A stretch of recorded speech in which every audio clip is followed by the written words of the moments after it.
when you stand on the, I don't know, even just stand somewhere where there's no light pollution and look up at the sky, and that sense of like seeing the sky for the first time and being so ridiculously small, was that to create that sense of wonder in the face of the real natural world? Was that the goal with something like Outgrowing God, which I know you aimed at a younger audience? Yes, very much so. The first half of Outgrowing God is about sort of debunking God in various ways. Imagine you take your friend to a 5-star restaurant and you order the best biryani in town.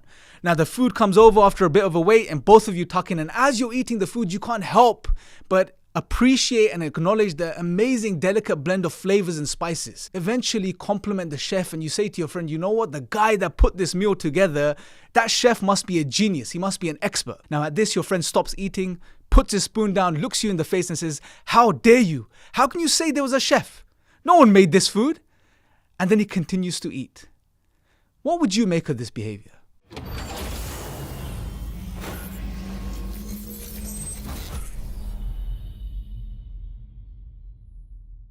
So the analogy that I've just shared with you is in line with something Richard Dawkins has been suggesting over and over again, which is that, look, he wants you to appreciate the magnificence of this universe. He wants you to appreciate the design of this universe. He wants you to appreciate all of these amazing things, this amazing world around us, yet he does not want you to acknowledge its creator. He says you don't need to believe in God, and somehow he's in a strange way seems to suggest that if you believe in God, this somehow undermines the beauty or the appreciation of the beauty of the world that we live in. I really don't know what he's talking about, but nevertheless, he goes further and he says, or he seems to suggest that religion somehow restricts you or stops you from engaging in science and appreciating this magnificent world. Now, I can't talk for religion in general, but specifically from the Islamic perspective, this is not the case. I've made this point over and over again. And if Richard Dawkins has done, had taken the time to even superficially study the Islamic tradition and look into the Qur'an and read it, he would have understood this and wouldn't have made such generalized points, because the Qur'an over and over again, page after page after page, God encourages us to study, to look into the world, to look into the creation of the heavens and the earth, look into our own creation, to think, to reflect, to ponder, to engage our intellects. Why? Because in all of these things around us, God has placed signs which lead us back to Him and allow us to understand that He is the being that's worthy of all worship and praise.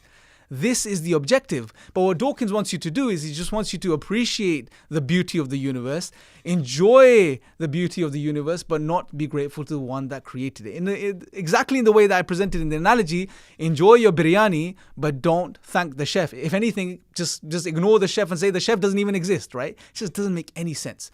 Now, I'm going to conclude on this point. I want you to really think about this for a second. Let's entertain his idea from atheism, that you're an atheist that denies God, but you should still appreciate and enjoy this universe. What does that even mean, right? What does that even mean on atheism? Where did we get this universe from? How did it end up with this magnificent way that we see it? How did it end up with all of this beauty, with all of this order? Where did it come from?